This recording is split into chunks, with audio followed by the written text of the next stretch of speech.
کتابوں میں ان کا ذکر، ان کی نشانیاں واضح، آنے والا اس شان سے آ رہا ہے کہ زمانہ منتظر بیٹھا ہے ان کا۔ بحیرہ راہب، جس کا نام تو کچھ اور تھا لیکن بحیرہ کے نام سے معروف تھا، کہتے ہیں کہ اس نے مذہب کی کتابوں میں پڑھا تھا کہ نبی آخر الزمان جلوہ گر ہوں گے اور مکے سے شام کی طرف جائیں گے، تو وہ راستے کے اندر ایک جگہ کلی ڈال کر کچھ خدام کے ساتھ وہاں رکا ہوا تھا۔ مقصد کیا تھا کہ کبھی تو گزریں گے اور میں ان کے دیدار کی دولت سے فیض یاب ہو جاؤں گا۔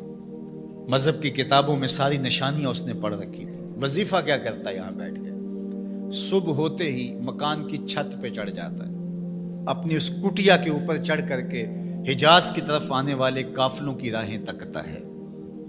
قافلے گزر جاتے ہیں، شام کو پھر نیچے آ جاتا ہے، اگلے دن سویرے پھر یہی عمل شروع ہو جاتا ہے۔ شب ہجر کی سختیاں کوئی اس سے جا کے پوچھے، تیری راہ تکتے تکتے جسے صبح ہو گئی، مدتیں بیت گئی، ماہ و سال گزر گئے۔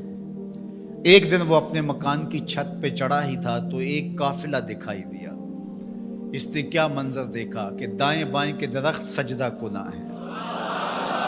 سمجھ گیا میرا مقصود آ گیا ہے، جس کے لیے انتظار کی گھاتیں تھیں، جس کے لیے منتظر رہا شب و روز، جس کے لیے راستے میں کلی ڈال کے بیٹھا ہوا تھا، وہ مقصود، وہ گوہر مراد آج نصیب ہونے والا ہے۔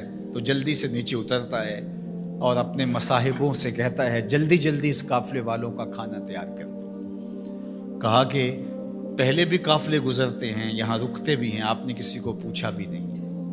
کہا بس آج کسی کی توفیل ان کو کھانا دیا جا رہا ہے۔ یہ قافلہ جب قریب پہنچا اور انہوں نے پڑاؤ کیا، اس کی کٹیا کے قریب بہت بڑا ایک درخت تھا، وہاں رک گئے۔ تو اس نے میسج بھیجا کہ آج دوپہر کا کھانا تمہارا میرے ساتھ ہوگا، آج تم میرے مہمان ہو۔ یہ بہت خوش ہوئے کہ ہم پہلے بھی گزرتے تھے، یہاں رکتے بھی تھے، اس نے کبھی پوچھا بھی نہیں تھا، آج خاص پذیرائی ہے۔ کھانے کا وقت ہوا تو وہ آیا، اور جس طرح وہ لوگوں کے مجمع میں کسی کو ڈھونڈ رہا ہو۔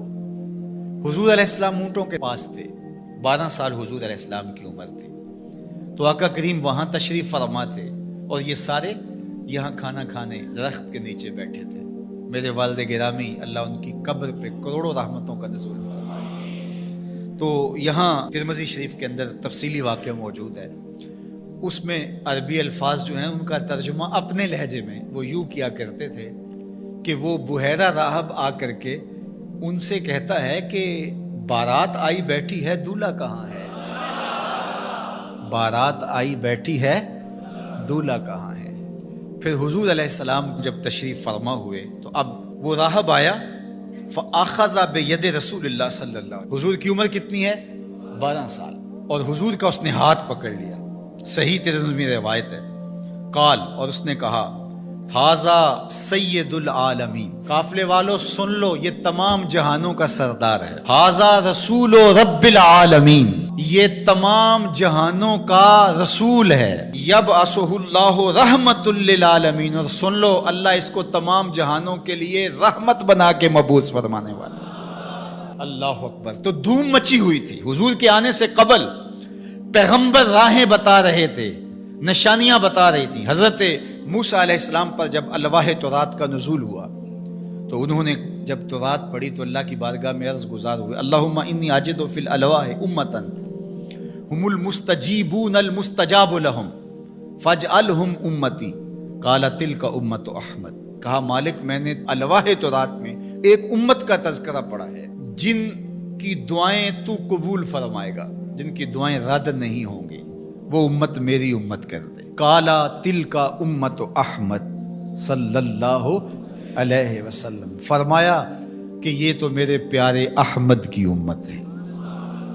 آپ کا ذکر تورات میں ہے، مثلہم فی التوراۃ و مثلہم فی الانجیل۔ اللہ قرآن مجید میں ارشاد فرماتا ہے کہ حضور کے ساتھیوں کا ذکر، ان کی مثالیں اللہ نے تورات میں بھی بیان کی ہیں اور انجیل میں بھی بیان کی ہیں۔ اللہ اکبر. اب تورات کی کہانی سنیے. 9 سوال تھے مسلسل. اللہ اس میں یہ شان ہے, اس امت کو یہ مرتبہ دیا گیا, یہ شان دی گئی, وہ امت میری امت کر دے. جواب کیا آتا رہا؟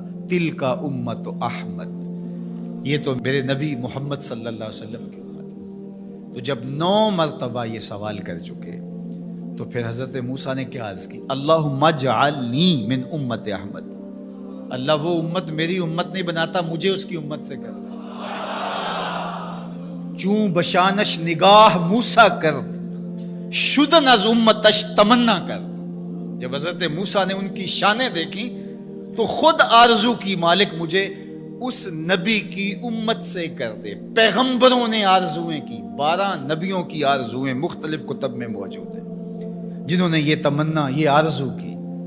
یار ہم نے کوئی آرزو تو نہیں کی تھی, ہم نے کوئی منتیں تو نہیں مانی تھی, ہم نے کوئی وظیفے تو نہیں پڑھے تھے, ہم کوئی دعائیں تو نہیں کرتے رہے کہ یا اللہ اس نبی کی امت سے کر دے. ہماری آنکھ کھلی, مقدر جاگا.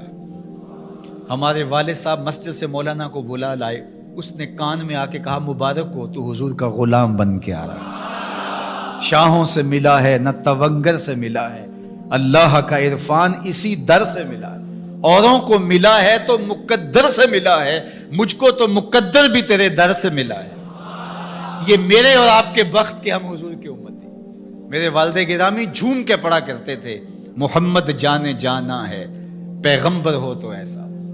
محمد جانے جانا ہے پیغمبر ہو تو ایسا ہو, رسولوں کی بشارت سے مبشر ہو تو ایسا ہو, امر توقیر کا سب کو موکر ہو تو ایسا ہو, کیا ہم کو غلام ان کا مقدر ہو تو ایسا ہو. کیا ہم کو غلام ان کا مقدر ہو تو, میری خوش قسمتی میں تیرا امتی, بری نازم کے ہستم امتے تو گناہ گارم و لیکن خوش نصیبم. میں اس بات پہ ناز کرتا ہوں کہ حضور میں آپ کا امتی ہوں, گناہ گار ہوں لیکن خوش نصیب ہوں. تو ساری زندگی بھی اس نعمت کا شکرانہ ادا کرتے رہیں, حق کے شکر ادا نہ ہو.